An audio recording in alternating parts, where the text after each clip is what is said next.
In the king's name, be bold, be just, for Demacia!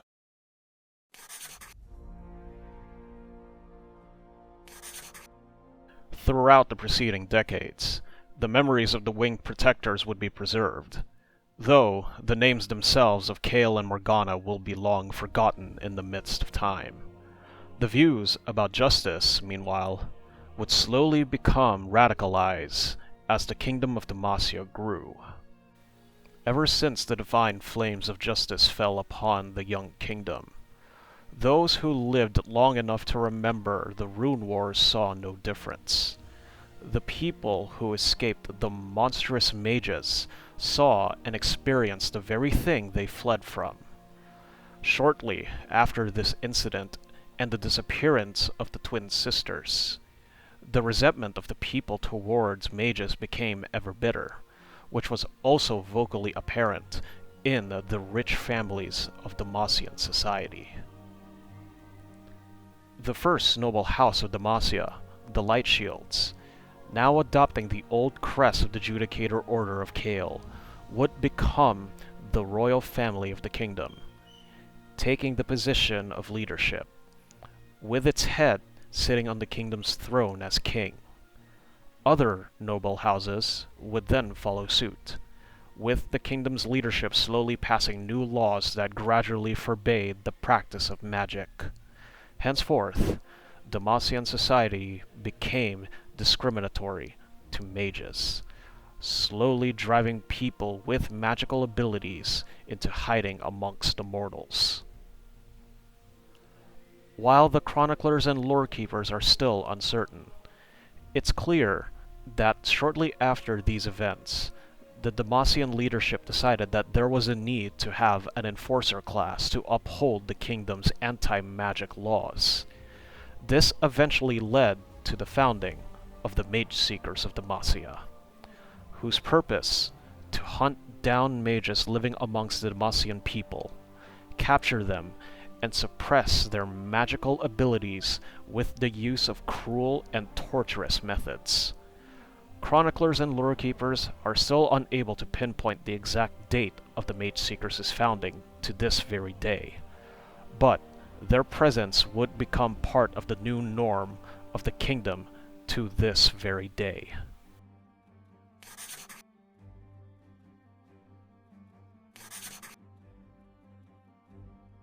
In the years between 292 and 349 after the founding of Noxus, new cities and infrastructure would be slowly erected throughout the kingdom. High buildings and royal palaces with urban towns and villages circling within their development. With one of the kingdom's most notable advances was the utilization of a material that surrounded its borders. The white, towering trees with leaves of autumn yellow and orange started to be heavily used all throughout the city after the Demacians discovered that if the wood was mixed with ash and lime, it solidified into a white, pale stone. This material would be called petricite. This would be used all over the high cities in the kingdom, becoming the primary building blocks of the Demacian walls and palaces, bringing the new capital, the great city of Demacia, and the whole nation its architectural beauty of marbled court-like appearances. In addition, the symbols of the old and now ancient winged protector would be used all throughout its many buildings. But with such progress and wealth rapidly growing, came adversaries to the fledgling kingdom, ensuring that Demacia was at constant odds with ambitious conquerors who eyed their riches. Seeing the need to further defend themselves, the Demacians poured extensive efforts and resources into growing their army. Assessing the numerous threats and the geographical location of the kingdom, Demacia was small, it lacked manpower, and it did not have access to many natural resources outside of fertile farmlands. The kingdom itself felt further threats not only towards its east from the Noxian Empire, but also from the far winterlands of the Freljord to its north, with multiple raiding parties pillaging any villages they'd come across. Another disadvantage the Demacians had against their foes was the lack of ability to wage war outside against their own borders. When the nation came under attack by outsiders, the small but elite force of the Demacians were able to repel them. Their petricite walls were able to weaken enemy mages, and the elite forces were disciplined and mastered in defensive warfare. But when battles would happen outside their border walls, they were no longer at their natural advantage. The nobility pondered which action to take to further advance its defense. It occurred to the Demacians, as recalled from the first people who fled into the forest to escape the rune wars, that the white trees had properties that rendered magical powers from mages all but useless. The Demacians would attempt to harness this anti-magical property for use in their growing army. The petricite material not only started to be used for their buildings, but it also began to be used in their forgings of new armor and weapons. And not only were these new advancements extremely effective for the army, but they also made their soldiers more resilient against mages.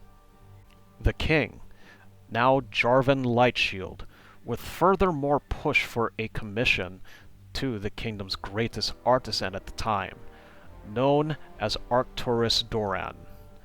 The first of his name, Arcturus was responsible for sculpting the great city's statues. When the commission from the king was received, Arcturus would get to work with his hammer and chisel. The request from the Demacian leadership was to sculpt some type of mobile instrument made out of petricite that could be sent with the army if it ever wages battle abroad. With the task clear, Arcturus decided that instead of creating a simple instrument, such as a shield or a mobile wall, he would instead sculpt a giant statue of titanic size. Each chip from his chisel and each strike from his hammer, his greatest creation, would take years. But it slowly came to fruition. As the artisan worked on his labor, he'd also developed further studies on the properties of petricite. From what can be understood from the few surviving documents that the chroniclers are aware of, Doran discovered that petricite did not absorb the arcane magic and destroy it. Instead, petricite absorbed and stored it, more like a sponge soaking up water instead of a hot iron burning out a field of grass. Knowing that this could potentially lead to persecution, the knowledge would be kept hidden, with only his closest family members and future descendants being aware of it, while it was all concealed away from the Demacian leadership. Once the labor of work was finally unveiled to the people of Demacia, the creation of Arcturus Doran was a statue titan, shaped in the form of a half-man and half-raptor-like being, inspired by the native Silverwings living in the highlands of the kingdom. Most of the Colossus's body was made of petricite with streaks of gold. The ginormous wings upon its back were in remembrance and commemoration of the winged protectors of Demacia's elder days. When asked about the Colossus's name, Doran gave it the name of Gallio. When the Demacian army was deployed to battle beyond their borders, despite its difficulty of transferring in and out of the kingdom, Gallio was unquestionably effective once he was deployed, standing upon the battlefield, nullifying enemy mages with his petrified body, and demoralizing the opposing army with his presence. For many decades, Galio stood dormant, only to be transported to battlefields whenever he was needed. However, unaware to the Demacians, and even the artisan creator Doran, the magic that had been absorbed by Galio's body started to bring him sentience of life. In every instance, he was brought onto the battlefield, and he would be continued to do so. Deep within his consciousness, many times he wanted to be awakened and spread his wings to take flight, but every time he would be returned to Demacia without being remotely close to doing so. Suddenly, Demacia came under attack from a raid coming from the Freljord that descended from the north, targeting any village by the Green Fang Mountains in their path. The defenders met the raiders' clash and stood their ground. However, the Freljordian raiding party brought mages in their ranks, which the defending Demacian warriors struggled against. It was then Galio was deployed to support the defense to nullify any magical spells. As Galio stood in full view of the battle, the Demacian defenders and the Freljordian raiders clashed continuously. It was then he spotted a titanic chained beast, as large as the hills behind it, and felt excitement, hoping that he would be able to move to give that monster a good smashing. His conscience was sore with the desire to fight and to further protect the Demacian warriors by even scooping them up in his hands. Still, Galio was unable to move from his mobile platform, which was continually pulled by oxen. When the chained beast was deployed, a sorcerer's devastating magical spell was casted in an attempt to break the Demacian defense lines, which was immediately absorbed by Galio's petrified body. Suddenly, the surge of energy from the spell that Galio absorbed stirred him to life. The limbs of the Colossus jolted and began to move. Once it was clear he had finally awoken, Galio charged into the fray, smashing multiple siege engines and challenging the monstrous beasts for a fight. The beasts would feel the wrath of the Colossus's blows. By the end, it was left limping away in a retreat from the battlefield. Though Galio relished in the fight, the cries of his Demacian soldiers drew him away as he turned his head. Half of them were lying on the ground in agony, tortured by unseen coils of powerful magic. With just that glance, Galio knew that the magic being used against the Demacians was from the same sorcerer that surged him to life.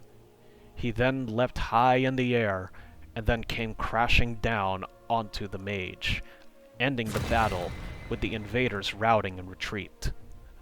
But the loss of magical energy sent him back into dormancy, questioning why he possessed no magic of his own.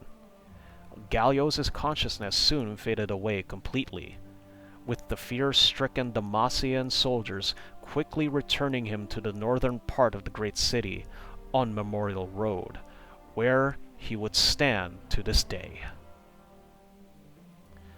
I say fear-stricken because the people's sentiment towards magic has become ever more hateful, as stated before. The Demacian leadership suspected that Arcturus Doran himself knew about Galio's sentience, and further suspected that Doran himself was a mage. This prompted the Mage Seekers to try and apprehend the creator of the Colossus.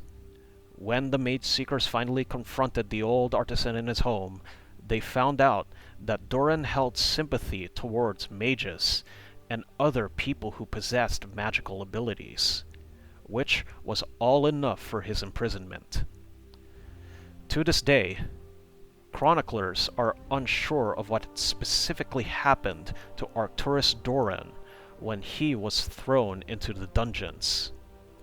What we can confidently say with certainty, however, is that the descendants of Doran continue to preserve the old knowledge and research of Arcturus, and still being kept secret from the Demacian leadership. Centuries would pass since the Colossus awoke. The story of Galio would become merely a legend for families to tell around campfires and dinner tables. As for the Colossus statue itself, Galio stood on a newly constructed pedestal for his own dedicated monument on Memorial Road alongside other fallen Demacian warriors. As for the descendants of Doran, as they continued to keep the knowledge of Arcturus a secret, they continued to contribute to the kingdom, serving as elite craftsmen and sculptors.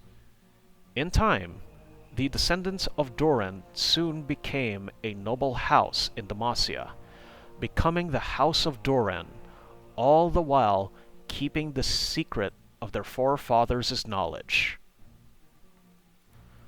All the while Demacia continued to grow, on the other side of the continent of Valoran, as recalled from our previous recounting, by 790 and 892, the Empire of Noxus expanded vastly in many directions, absorbing smaller kingdoms. It was inevitable that the two factions would clash and meet on the battlefield. For those who were unable to listen and watch the previous videos on the history of Noxus, we'll recount and try to summarize the events of the First Demacian-Noxian War here as well. At 892 to 895 after the founding of Noxus, the war between Demacia and Noxus raged. The two armies clashed till the Noxians were pushed back beyond the fortified settlement of Havardis that defended the Gates of Morning, which was under Noxus control at this time.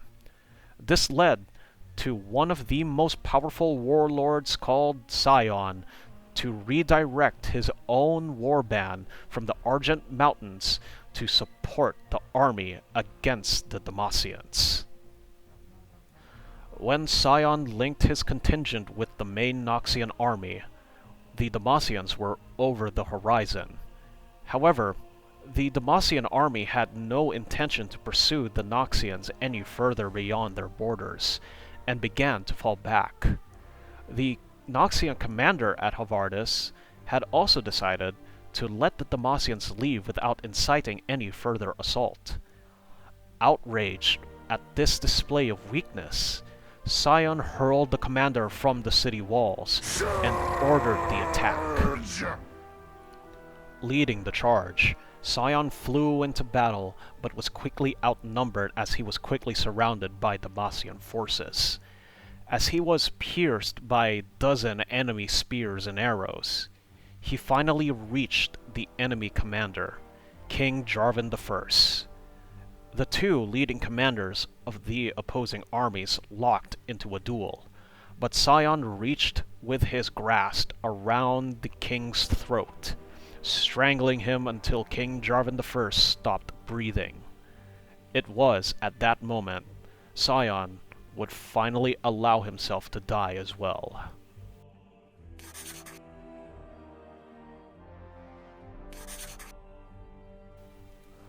Both sides retreated to their respective capital cities, mourning their losses. For the Demacians, the kingdom lost its first great king since the passing of their founder Orlon. The people shall honor and remember the memory of King Jarvan Lightshield, the first of his name.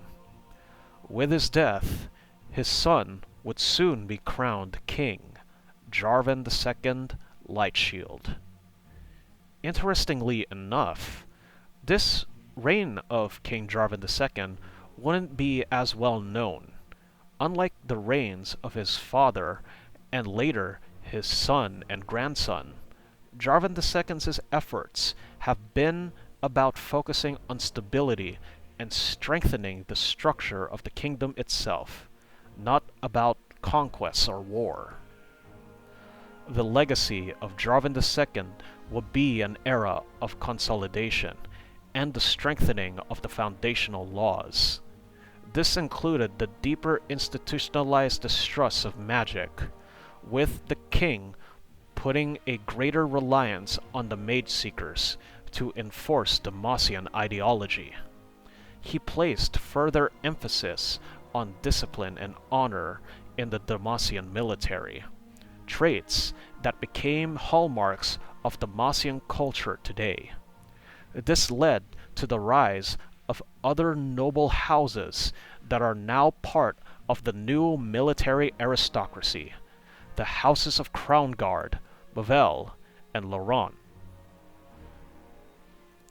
As time went on, much like a dying flower with the changing seasons, the reign of King Jarvan II would come to its end.